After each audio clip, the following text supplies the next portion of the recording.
Hello everyone. सो आप में से काफ़ी सारे लोग ऐसे होंगे जो ये जानना चाहते हैं कि भाई ये पास्ट लाइफ रिग्रेशन आखिर है क्या और इसे किसे करवाना चाहिए, किन लोगों को पास्ट लाइफ रिग्रेशन करवाना चाहिए।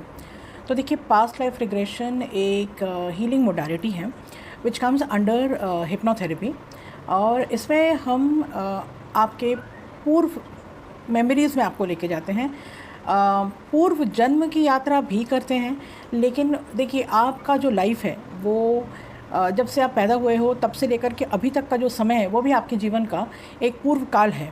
तो जब हम पास्ट लाइफ रिग्रेशन करते हैं तो ये सिर्फ पिछले जन्म की बात ही नहीं करता है, ये उस वक्त की भी बात करता है जो आज से लेकर के पीछे के समय तक है, आपके चाइल्डहुड तक, वो भी आपके पास्ट लाइफ में ही गिना जाता है। ठीक है, तो पास्ट लाइफ रिग्रेशन में हम आपकी स्मृतियों में, जो कि पास्ट की स्मृतियाँ हैं उसमें हम जाते हैं और वहाँ पे दबी कुछ बातों को हम दोबारा याद करते हैं, जिससे कि प्रेजेंट लाइफ में हमारी हीलिंग हो सके। कई बार बचपन में ऐसी कोई घटनाएं घटित हो जाती हैं जिसका हमारे मन पे, हमारे दिमाग पर बहुत ही गहरा असर पड़ता है। देखिए, मैं यहाँ पे मन भी कह रही हूँ और मैं दिमाग भी कह रही हूँ। So that is your conscious mind and your subconscious mind both, right. So जिसकी वजह से हमारे मन में कुछ धारणाएं बन जाती है, कंडीशनिंग्स बन जाती हैं, या कुछ डर पैदा हो जाते हैं जिसके कारण हमारा कॉन्फिडेंस लो हो जाता है और हम 100% सक्सेस नहीं पा पाते हमारे लाइफ में।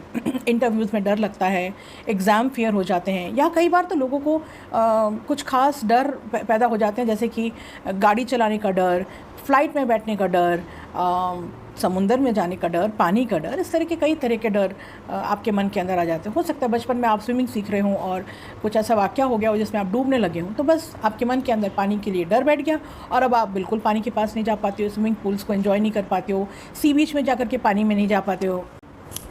सो इस तरह के कई डर आपके अंदर बैठ जाता है। या फिर बचपन में किसी कारण से आप एग्ज़ाम में फ़ेल हो गए हों और उस वक्त आपकी क्लास के बच्चों ने आपकी हंसी उड़ाई हो, या आपके टीचर ने बहुत ज़ोर से डांट दिया हो और आपके मन में एक हीन भावना डेवलप हो गई हो, आपका कॉन्फिडेंस लो हो गया हो सकता है ना। और आज आप बड़े हो गए हो, आप कॉलेज में जाते हो, पढ़ाई करते हो, लेकिन आपके अंदर एक कॉन्फिडेंस की कमी है कि कहीं मैं फ़ेल हो गया तो क्या हो गया। आपको एग्ज़ाम का टेंशन आता है, एंग्शियस हो जाते हो एग्ज़ाम के पहले, परफॉर्मेंस को लेकर के हमेशा चिंता में रहते हो कि पता नहीं कैसे होगा, अगर मैं फ़ेल हो गया तो क्या मेरे दोस्त मुझसे बात करेंगे, सारे लोग हंसेंगे, है ना। तो इस तरह के बहुत सारी हीन भावनाएं मन में डेवलप हो जाती हैं। तो आपके अभी से लेकर के बचपन के बीच में जो घटनाएं घटित हुई हैं उसका बहुत प्रभाव पड़ता है आपके मन पे। या फिर किसी ने आपसे कह दिया हो कि यार तुमसे तो कुछ हो नहीं सकता है, तुम लोग तो बहुत गरीब हो, तुम्हारे बाप दादा ने कुछ खास किया नहीं है, तुम क्या कर लोगे। तो बस ये विचार आपके मन में घर कर गया और एज अ रिज़ल्ट आप लाइफ में अपने आप को हमेशा कम महसूस करते हो, हमेशा सोचते हो कि नहीं, शायद मैं कुछ बड़ा नहीं कर सकता हूँ। इस तरह की कंडीशनिंग जाने अनजाने हमारे मन में जब बैठ जाती हैं तब हम फुल्ली अपने आप को एक्सप्लोर नहीं कर पाते हैं और हम सक्सेस भी नहीं पाते हैं। इंटरव्यूज़ में बार बार फेल होना, या फिर कॉन्फिडेंटली अपने आप को प्रेजेंट ना कर पाना, या ये सोचना है कि ये करियर तो मेरे बस की बात नहीं है। ऐसी कोई भी हीन भावनाएं आपके प्री कंडीशनिंग से, जो कि आपके बचपन में डल गई थी जाने अनजाने, उससे आपको असर कर सकती हैं। So now, past life regression में हम कैसे इन चीज़ों से बाहर आ सकते हैं, राइट। तो पास्ट लाइफ रिग्रेशन में हम जनरली एक पैटर्न पे वर्क करते हैं। यदि आपके लाइफ में एक पैटर्न सेट हो गया है कि continuously you have been facing rejections in relationships, कि बार बार मैं तो रिलेशनशिप में 100% देता हूँ या देती हूँ, मैं दिल से प्यार करती हूँ, दिल से रिश्ते निभाती हूँ, लेकिन हमेशा लोग मुझे क्यों धोखा देते हैं, मुझे क्यों बार बार धोखा मिलता है रिश्तों में, दोस्ती में, परिवार में, है ना। तो इसका क्या रीज़न है। तो ये रीज़न आपके चाइल्डहुड में भी हो सकता है या फिर आपके पूर्व जन्म के कर्मों में भी हो सकता है। देखिए, लॉ ऑफ कर्मा तो आप सब जानते होंगे, पढ़ा होगा, आप सुना होगा, मानते भी होंगे कि जो हम आज करते हैं उसका हमको आगे चल के भोगना पड़ता है। यदि हमने अच्छा काम किया है तो उसका अच्छा फल मिलता है, यदि हमने कुछ बुरा काम किया है तो हमें उसका बुरा परिणाम भी झेलना पड़ता है। देखिए, मैं बहुत ज़्यादा स्पिरिचुअल चीज़ में भी नहीं जाती हूँ, सिंपल सी चीज़ है। आप अच्छा खाना खाएंगे, स्वस्थ रहेंगे, बुरा खाना खाएंगे, खराब सड़ा खाना खाएंगे, आपकी तबीयत खराब हो जाएगी। ये तो बिल्कुल हाथों हाथ है, आपने कर्म किया और आपको फल मिल गया। लेकिन ऐसे कर्मा जहाँ पे आपने किसी को धोखा दिया, तो आप सोचते हो कि यार मैंने तो धोखा दिया and I am smart and nobody could catch me and I am able to cheat somebody. But आपकी अंतरात्मा जानती है कि आपने किसी को चीट किया है, और कहीं ना कहीं कभी ना कभी वो आपको ज़रूर झंझोरेगी कि yes I have done something wrong to somebody. बचपनापन में कई बार हम जोश में आके दोस्तों के साथ ग्रुप प्रेशर में आके हम ऐसे कई काम कर जाते हैं जो शायद एथिकली या वैल्यू वाइज सही नहीं हो, बट उसका रियलाइजेशन हमें बहुत बाद में जाके होता है जब हम बड़े हो जाते हैं कि यार मैंने शायद गलत किया था, शायद मुझे ऐसा नहीं करना चाहिए था, मुझ में बचपनापन था उस वक्त, इज़न्ट इट। लेकिन karma will come back to you. और जनरली हमें ये रियलाइजेशन तब होता है जब हमारे हाथ से कोई कर्मा हो चुका होता है और हमें उसका फल मिलने लगता है, और तब हम सोचते हैं कि यार मैंने ऐसा क्या किया था जिस वजह से मुझे आज ये फल मिल रहा है। एंड देन वी रियलाइज़ हाँ कभी तो मैंने इस तरह का कुछ किया था, आज उसी का परिणाम मुझे भोगना पड़ रहा है, राइट। सो ये तो हो गई कॉन्शियस मेमोरी में, हमें याद है कि मैंने तो कुछ बुरा काम किया था और उसका मुझे फल मिल रहा है। लेकिन व्हाट इफ़ कि आपको कॉन्शियसली कुछ याद ही नहीं कि आपने ऐसा कुछ कभी कोई कर्मा किया हो जिसकी वजह से आज आप भोग रहे हो, राइट। फॉर एग्ज़ाम्पल मैं तो बचपन से ही मैं सबसे अच्छे से बात करती हूँ, रिस्पेक्ट से बात करती हूँ, बट ऐसा क्यों होता है कि मुझे लोग अच्छे से बात नहीं करते हैं और पीपल एक्सप्लॉइट मी, दो आई नेवर एक्सप्लॉइटेड एनीबडी। होता है ना, मेरे पास ऐसे कई केसेस आते हैं वेयर लेडीज़ कंप्लेन कि ज़िंदगी में हमें शायद रिश्तों में का सुख कभी मिला ही नहीं। बचपन से पेरेंट्स से रिजेक्शन मिला, फिर पति ने रिजेक्शन किया, उसके बाद आज बच्चे भी रिजेक्शन करते हैं और बहुत दुख के साथ आते हैं कि हमने ऐसा क्या कर्म किया है, ऐसा क्यों हो रहा हमारे लाइफ में, हमने तो कभी किसी के साथ बुरा नहीं किया, फिर हमारे लाइफ में ही ऐसा क्यों हो रहा है, राइट। या फिर कभी कभी कुछ लोग ऐसे आते हैं कि मुझे हमेशा रिश्ते में धोखा मिला है, मेरे बॉयफ्रेंड ने धोखा दिया, फिर बाद में मेरे पति ने धोखा दिया, फिर मेरा डाइवोर्स हो गया, मैंने दूसरी शादी की और दूसरा पति भी मेरे को धोखा दे रहा है।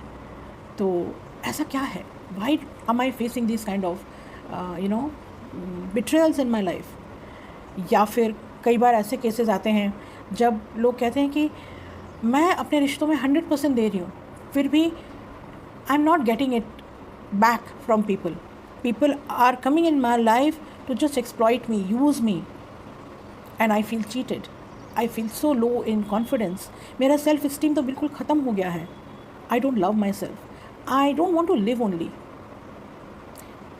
देखिए इस तरह की जब केसेस आते हैं तो बड़ा बुरा लगता है कि yes people are suffering, but then what is the solution.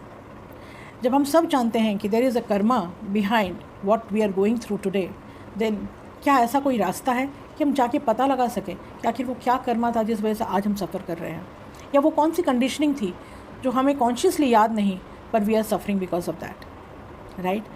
तो पास्ट लाइफ रिग्रेशन में हम क्लाइंट को एक डीप ट्रांस में लेके जाते हैं, which is a kind of a very calm state of mind, a meditative state of mind, जिसमें आप अपने डेली स्ट्रेस से बाहर आते हो, आपका बॉडी रिलैक्स होता है, आप आराम से एक रिक्लाइनर पे होते हो और एक गाइडेड मेडिटेशन के थ्रू हम आपको एक डीप ट्रांस के स्टेट में लेके जाते हैं, जहाँ पर आपका सबकॉन्शियस माइंड जो है वो एक्टिव हो जाता है और आपका कॉन्शियस माइंड शांत हो जाता है।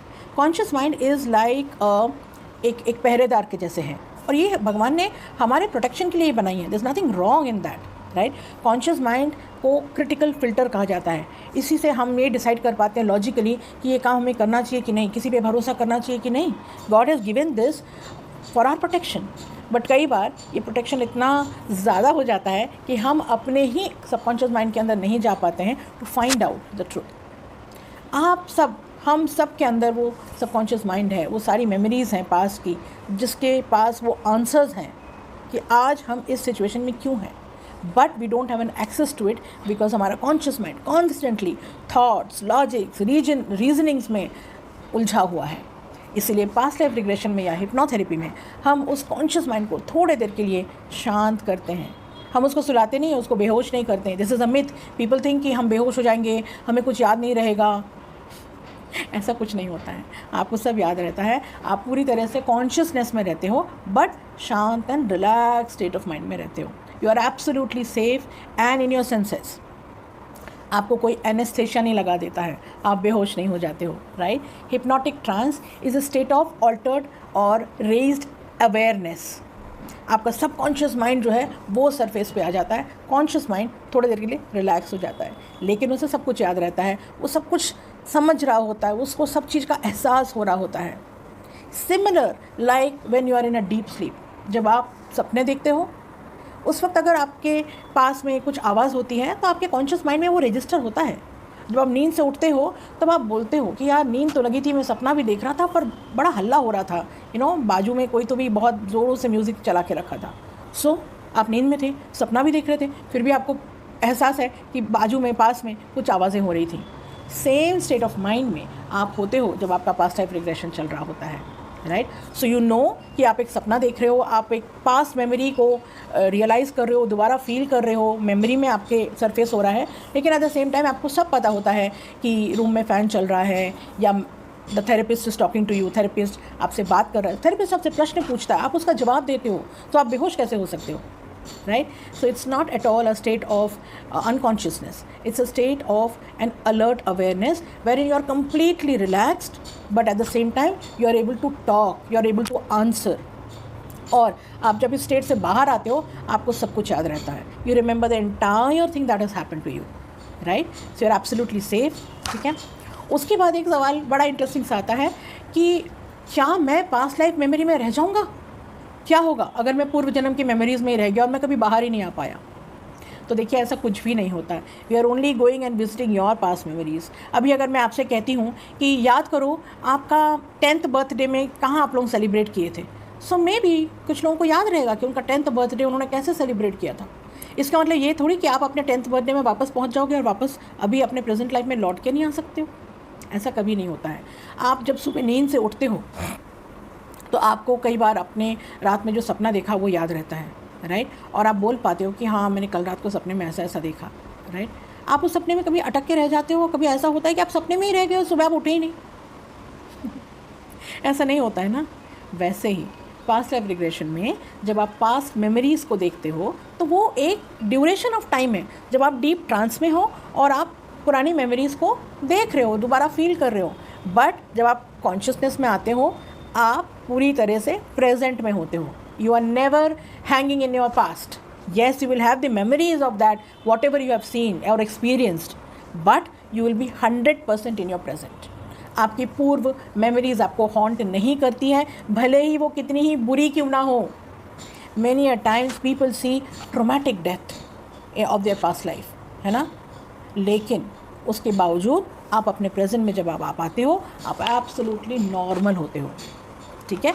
ये एक थेरेपिस्ट का काम है कि वो कैसे आपको सेफली पुरानी मेमोरीज़ में ले जाए, वहाँ पे जो भी है वो आप देखो, आपको रिविलेशंस हो, आपको जानकारी प्राप्त हो, और उसके बाद कैसे उन मेमोरीज़ को वहीं छोड़ के, उस मेमोरी से, उस ट्रॉमा से अपने आप को डिटैच करके, अलग करके वापस आप अपने प्रेजेंट में आ जाओ।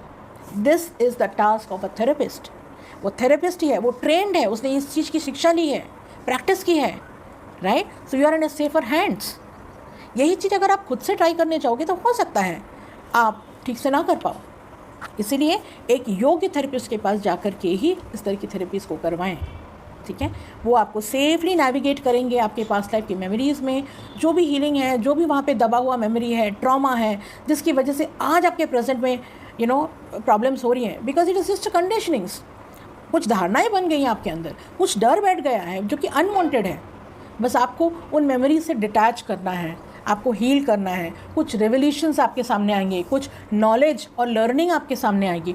उस नॉलेज को लेना है, उस विजडम को लेना है, उस लर्निंग को लेना है, और उस स्टोरी को वहीं छोड़ना है, उस एक्सपीरियंस को वहीं छोड़ना है, और उससे डिटैच होके खाली लर्निंग को लेकर के आपको बाहर आना है इन the present. That is what is a successful past life regression. उसके बाद वो जो नॉलेज आप लेके आए हो, रिवोल्यूशंस लेके आए हो, विजडम लेके आए हो पूर्व जन्म के या पूर्व घटनाओं से जो आपने लर्न किया, उसको अब आप अपने प्रेजेंट में इंटीग्रेट करेंगे, प्रेजेंट में उसको अप्लाई करेंगे। देखिए, जब तक आप कर्मा नहीं क्रिएट करते हो तो फ्यूचर भी कैसे बनेगा ना। फ्यूचर कब चेंज होगा? जब आपका प्रेजेंट चेंज हो। तो पास्ट से आपने शिक्षा ली, प्रेजेंट में आपने चेंजेस किए, तो आपका फ्यूचर भी ऑल्टर हो गया।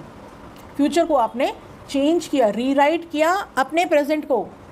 आप पास्ट को रीराइट नहीं कर रहे हो, पास्ट तो हो चुका है, उसको आप चेंज नहीं कर सकते हो, पर उसका क्या प्रभाव पड़े आपके प्रेजेंट में, ये आपके हाथ में है। तो प्रेजेंट को आप चेंज कर सकते हो, जिससे आपका फ्यूचर चेंज होगा। This is how past life regression help someone from past, healing from the past memories और altering the course of action in the present, so that आपका फ्यूचर चेंज हो। आपका लाइफ चेंज हो।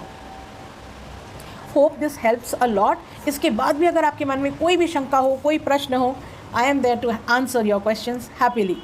Please message me और comment me so that I know what exactly you want to understand, and I clarify all your myths and doubt before you go for a session and change your present for a better future.